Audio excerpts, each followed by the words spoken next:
What's going on, guys? My name's Sam with Wiki. This is Going Nuclear, a series where I show off some various nuclear gameplays. Today I have a nuclear on another of the Vengeance DLC maps that came out just under a week ago.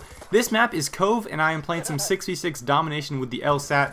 My previous Going Nuclear was on the map Uplink, and if you missed that, there will be a link in the description as well as an annotation at the end of this video to that Uplink Nuclear as well as the rest of the Going Nuclear playlist. Now, to me, this map is very interesting. I'm sure by now you all know that you can actually see the hijacked boat off the coast of this map, which is pretty neat, and visually I think this map looks great. But gameplay-wise, it took some time for me to really get used to it. As you can see, this map is basically a big circle, and this means the spawns are constantly flipping, and the spawns are actually really bad, and you have to run around a lot. The mistake that I was making for the first few times that I played this map was I was trying to run around the outside of the map and flank just way too much. Usually it's always a good idea to stay out of the middle of the map, but for this map, at least for me, I had to start being more aggressive and pushing straight through B-Dom area in order to be successful. Also, if you are on the outskirts of the map, I just wanted to point out that there is a space of about 2 to 3 feet, depending on where you are on the map, where you can actually walk in the water without dying, but it slows your character down tremendously, so keep that in mind if you're trying to flank around or chase down an enemy, something like that.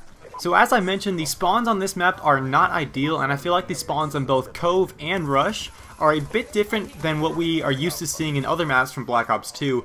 I'm sure I will have a Rush nuclear to share with you guys, and I actually got killed on a 29 gun streak by my own escort drone a couple days ago, so that was really frustrating. But as I was saying, it seems like the enemies will start spawning on both the A and C spawns before actually totally flipping in domination on these two maps, Cove and Rush.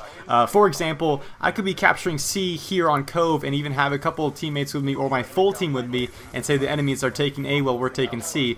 But then they will actually start spawning at C on both, the right side, the left side of C, as our team is capturing it, even though they might have A or even A and B. So it's very strange. With a full team, I actually started using this to my advantage and kind of killing them as they were spawning. And actually for Rush, there is a pretty sweet spawn trap as well that I will share with you guys in a future video.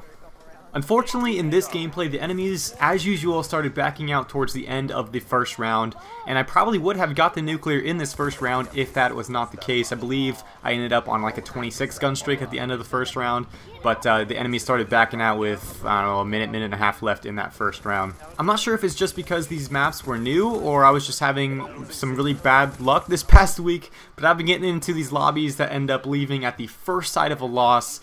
This map is ideal for dropping a 200 plus gameplay on ground war because it's basically completely open minus a couple of Superman-like palm trees.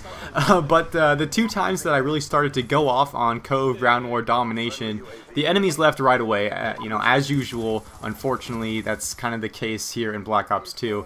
But I got a couple decent flawless games. One was like a 72-0, and I believe the other one was 85-0, which is still pretty good gameplays, but they could have been a lot better if the enemies had stayed in.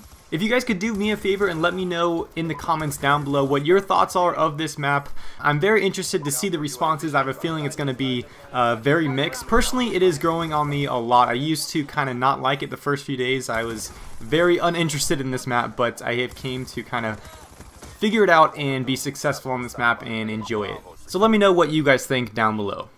So as you can see, I have lightweight, dexterity, quick draw, and the stock attachment on this class setup, which gives me the ability to be much more mobile with this light machine gun. And this class setup is amazing. It is one of my top 4 favorite go-to classes in Black Ops 2, up there with the AN-94, Type 25, and Peacekeeper. So I would definitely recommend something like this, or maybe even an AN-94 class for this map.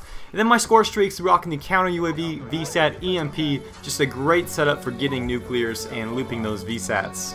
At this point in the gameplay, I'm just 1 kill off of a nuclear, then I go on to pick up another 5 kills before the game ends.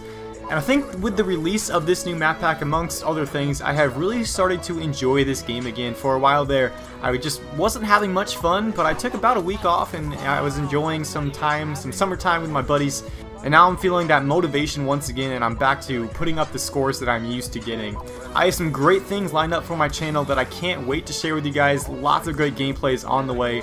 If you enjoyed this video, make sure you blow up that like button, drop a nuke on that baby, make it go boom. Check out my channel in the description of this video, and check out the previous videos and other videos from this Going Nuclear playlist in the outro. Thanks for watching, guys. Roll out.